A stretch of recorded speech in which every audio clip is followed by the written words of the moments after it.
नमस्कार विद्यार्थी मित्रांनो, आपले स्वागत आहे आपल्या मॅथ्स गुरु या सामोल्या चॅनलमध्ये. विद्यार्थी मित्रांनो, आज आपण प्रिव्हियस इयर CTETचा क्वेश्चन पेपर पाहणार आहोत जो की 7 जुलै 2019 रोजी झालेला आहे आणि हा आहे सेट कोड P. हा पेपर झालेला आहे 07/07/2019 साली, म्हणजे जुलै 2019 साली झालेला आणि हा पेपर क्रमांक फर्स्ट आहे. ठीक आहे, पेपर क्रमांक फर्स्ट. यामध्ये आज आपण टेस्ट बुकलेट कोड Pचे इथे आन्सर्स पाहणार आहोत.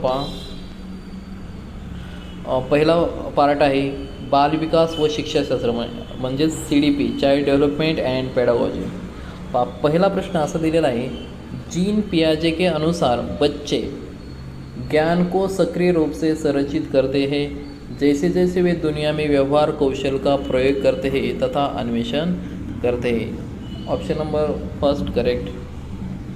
क्वेश्चन नंबर 2, चालक विकास की दर में व्यक्तिगत विविधताएं होती है, फिर भी चालक विकास का क्रम डैश डैश से डैश डैश तक है. अपरिष्कृत स्थूल चालक विकास से परिष्कृत सूक्ष्म चालक विकास तक है.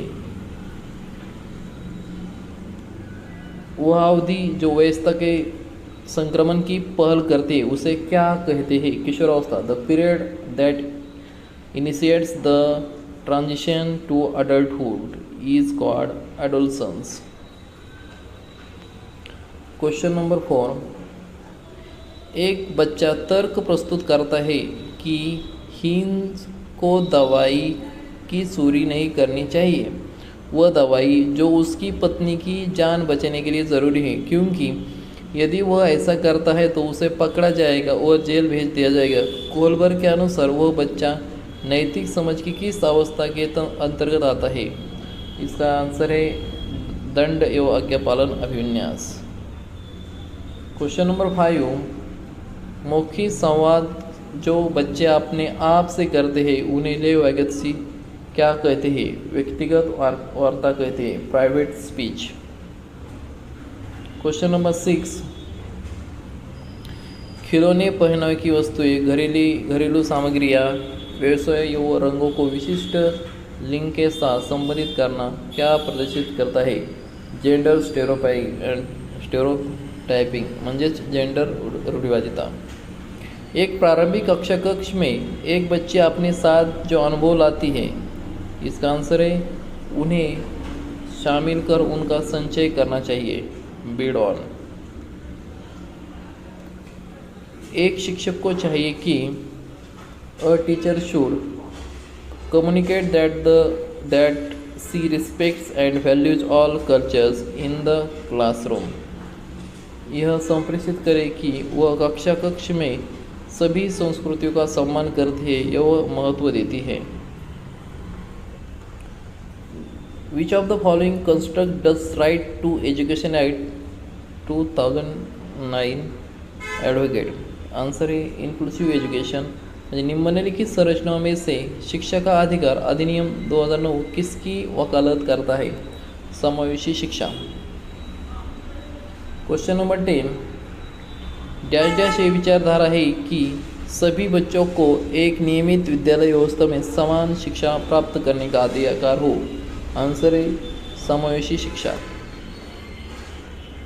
क्वेश्चन नंबर 11, निम्नलिखित में से कौन सा स्तंभ क के बच्चों को स्तंभ ख में उनकी प्राथमिक विशेषताओं के सही मिलान को प्रस्तुत करता है? और इसका आंसर है प्रतिभाशाली, शीघ्रता से एवं स्वतंत्र रूप से सीखने की योग्यता, अधिगम अशक्ता. ऑप्शन क्रमांक ए, धारा प्रवाह पढ़ने में कमी है. सृजनात्मक, ऑप्शन बी, मूल समाधानों के बारे में सोच कर सकता है. 4 नंबर, अवधान कमी, अति सक्रियता, व्यतिक्रम. और इसका आंसर है आसानी से विचलित होने की आदत.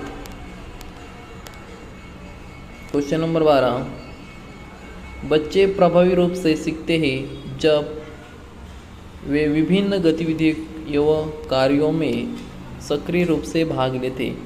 Child learner effective when they actively participate in different activities and task. Question number 13, बच्चों को कक्षा में प्रश्न पूछने के लिए प्रेरित करना चाहिए। Children should dash dash question in the classroom, be encourage to ask. 14, निम्नलिखित में कौन सी एक मुख्य प्रक्रिया नहीं है जिसके द्वारा सार्थक अधिगम घटित होता है? आंसर है कंठस्थीकरण एवं स्मरण। 15, जब शिक्षक को विद्यार्थियों एवं उनकी योग्यता के बारे में सकारात्मक विकास होता है तब विद्यार्थी सीखने के लिए उत्सुक एवं प्रेरित रहते हैं। क्वेश्चन नंबर 16, बच्चों की गलतियाँ अधिगम का एक भाग है तथा उनके विचारों में एक अंतर्दृष्टि देती है। क्वेश्चन नंबर 17, मूल्यांकन को शिक्षण अधिगम प्रक्रिया का एक भाग होना चाहिए। 18, संरचनात्मक दृष्टिकोण के अनुसार अधिगम डैश डैश है एक सक्रिय एवं सामाजिक प्रक्रिया। क्वेश्चन नंबर 19, नीचे लिखी हुई स्थिति किस सिद्धांत को दर्शाती है? कौन स्थिति को दर्शाती? जो विद्यार्थी अच्छा प्रदर्शन नहीं कर पाते, वे महसूस करते कि वे पर्याप्त रूप से अच्छे नहीं हुए और हतोत्साहित महसूस करते हैं, तब उनमें बिना प्रयास के कार्य को आसानी से छोड़ देने की संभावना है। आंसर है संज्ञान व संवेग अलग नहीं है। क्वेश्चन नंबर 20, एक शिक्षक बच्चों को प्रभावी रूप से समस्या का समाधान करने में सक्षम बनने के लिए किस तरह से प्रोत्साहित कर सकती है?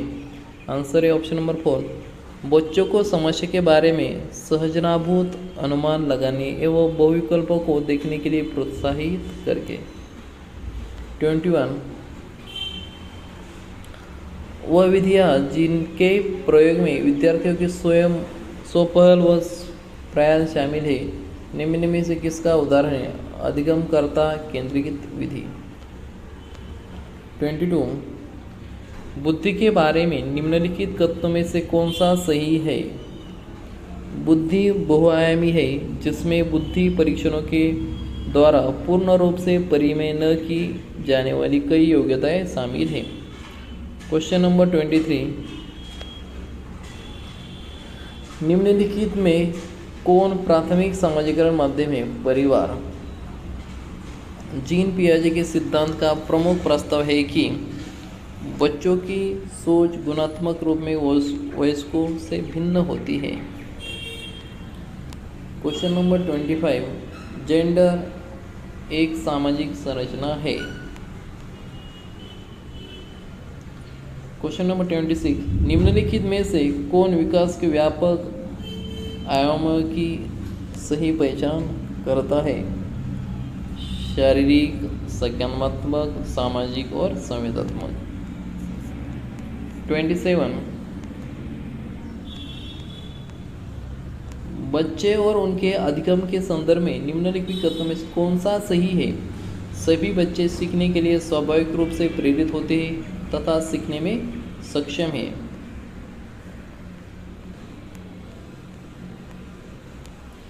प्रगतिशील शिक्षा में बच्चों को किस तरह से देखा जाता है? सक्रिय अन्वेषकों रूप में। लेव वाइगोत्स्की के अनुसार अधिगम सोशल एक्टिविटी एक सामाजिक गतिविधि है। क्वेश्चन नंबर 30, निम्नलिखित में कौन सा पूर्व क्रियात्मक अवस्था काल के बच्चों को विशेषित करता है? विचारों की अनुक्रमणीयता। Which of the following characterize a child in the pre-operational stage? Answer A irreversibility of thought. अशा प्रकारे आपण इथे CDPचे सर्व क्वेश्चन्स पाहिले आहेत. यानंतर आपण मॅथचे क्वेश्चन पाहूया. धन्यवाद. Thank you so much.